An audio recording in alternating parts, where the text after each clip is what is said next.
Howdy.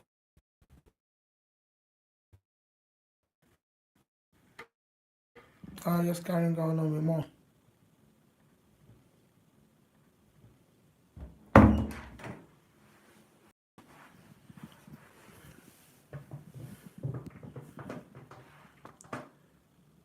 Ekale, good evening, everybody. The people of Torah, the people of the book, the people who are destined to be choosing, the choosing of Oyoiwa. This one's gonna be very quick. It's very late in the night, and I'm trying to whisker out some words before I go to sleep.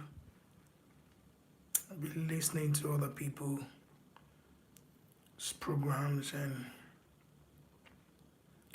getting ideas and contributing and giving out and receiving. But receiving from the Most High is surpasses everything. So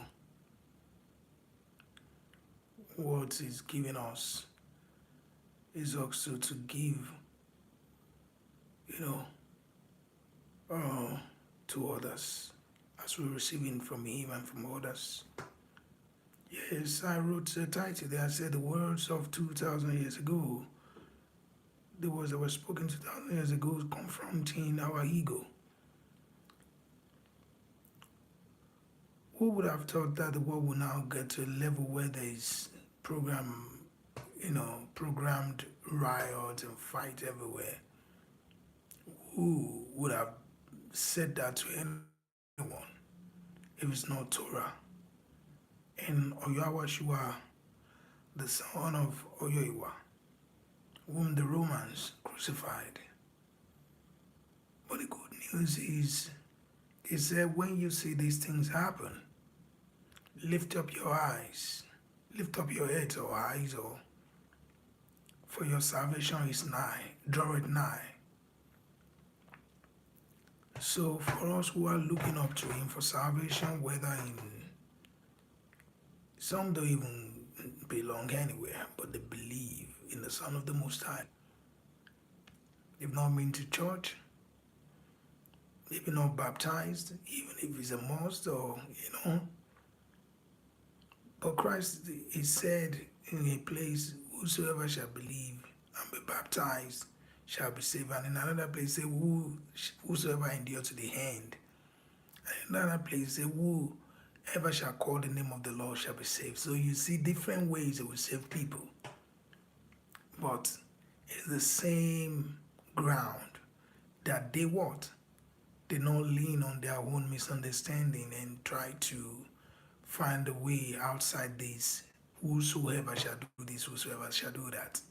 Spoken by himself through his father, because when Oyahashua came into the world, he didn't say, I sent myself. He said, Father sent me. That Yoruba man, that the Romans crucified in Rome. Yoruba Judah man. Because Yoruba is Judah. Judah is scattered everywhere. And after he's scattered everywhere, Ishediala is scattered everywhere. But the largest population of Judah outside the land that God gave to our fathers in Africa, and the largest, the most historical part, the tribe that has the most,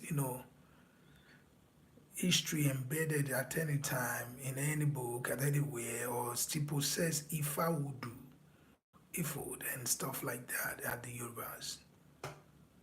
The evidences. So, you see, even in Nigeria now, there's riots and protests going on.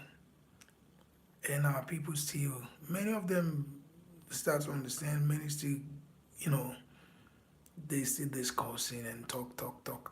Whereas prayer is the key. Whosoever shall call the name of the Lord, it's not by power or by your bomb, or the Lord will send cherubims to lead you into deliverance and freedom from the oppressors. Whosoever shall endure, whosoever shall call the name of the Lord shall be saved.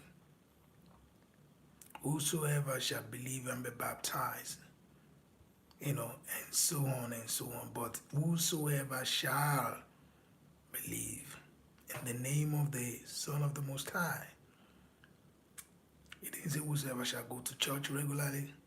The churches are now on Sundays, not even Sabbath, you know. But still, there is 144,000 of the children of Israel, Judah 12,000. That one is a revelation, and that is not happened yet. That will still happen in this time. Those are the words spoken 2,000 years ago to confront our ego of thinking, our politics and democracy. I thank the Lord because since I was a little kid, I used to suck my left finger, I suck finger. My child would eat, and I put one right one on my balls, and she suck her finger. I hope she left it now. And people were telling me, "Oh, take it off her." When she was young, I said, "No, leave it." Because the one good thing about it is passivity in learning and observation. You know, when I was young, yeah, I was active, of course, but at the point where people don't understand or they don't know, I learned a lot by just sucking my fingers and watching elderly people, my dad, my mom, visitors, and doing things, and I record those things in my mind somewhere, you know. So it becomes what? It becomes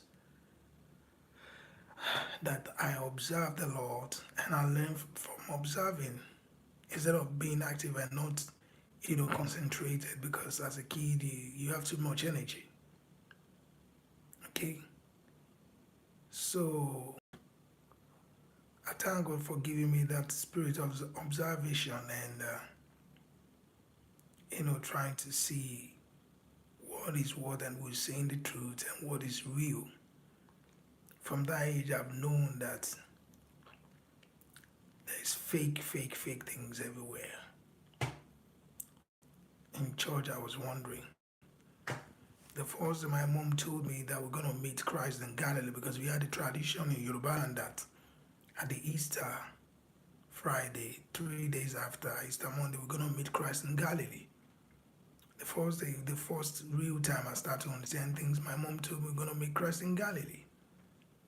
That was one day I was like waiting for with all my energy. We got to church on Monday. As a kid, I don't know how, maybe 7, 8, I would be playing football outside, because kids, we can stay with the mom on those kind of days. You have other kids to play with.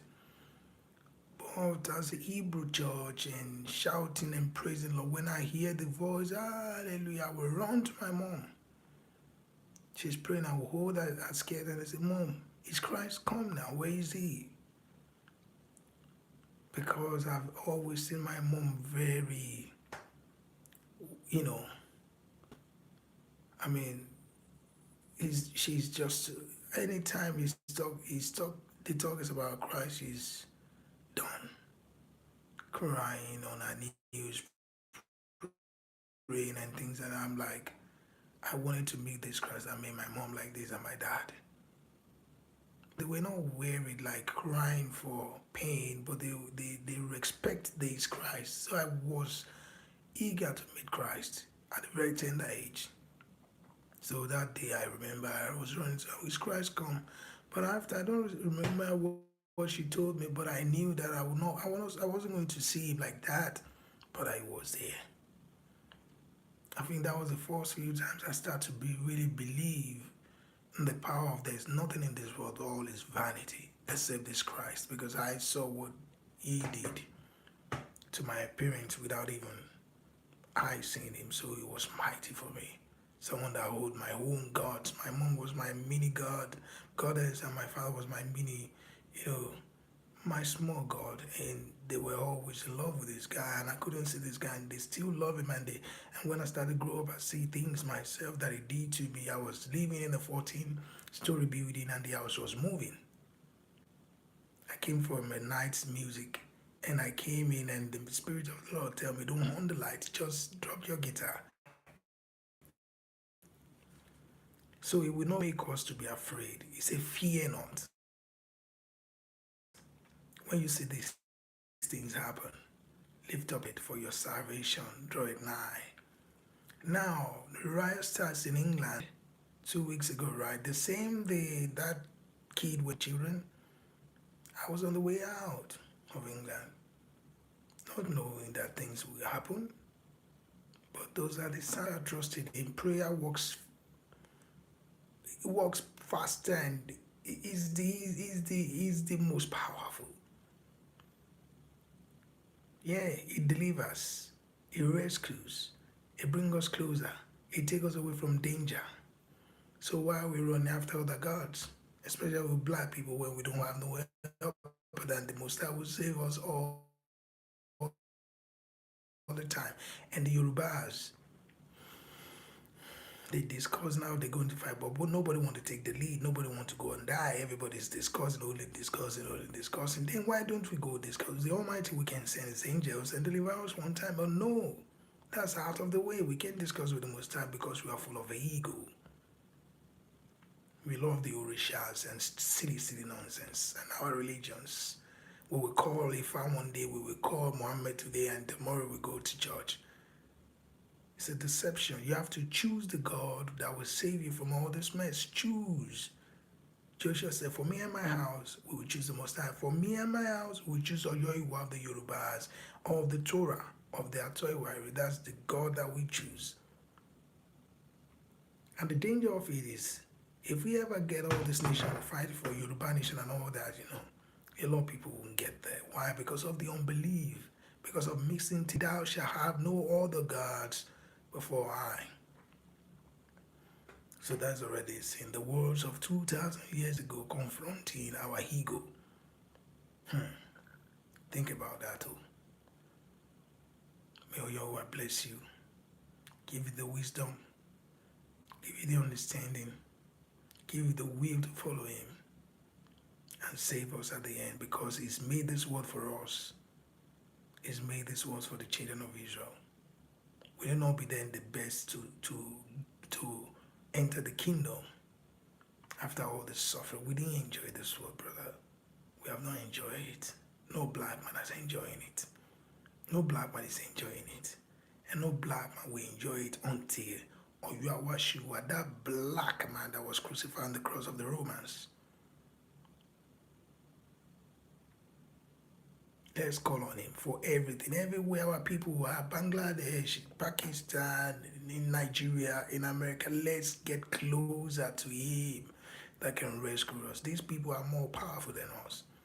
And they set these things up. We cannot escape it if we don't call on it. But the more we get closer by prayer, by fasting, by singing praises, and by giving everything up to Oyashua, just giving everything to Him, then our life and our death is His. It's Him only that we want to see. That's when we're really humble. The words of 2,000 years He spoke, whosoever shall call the name, whosoever, the children of Israel or the Gentiles, whosoever shall endure to the end. This is the end, brother. Bless you. I'm waiting. Amen.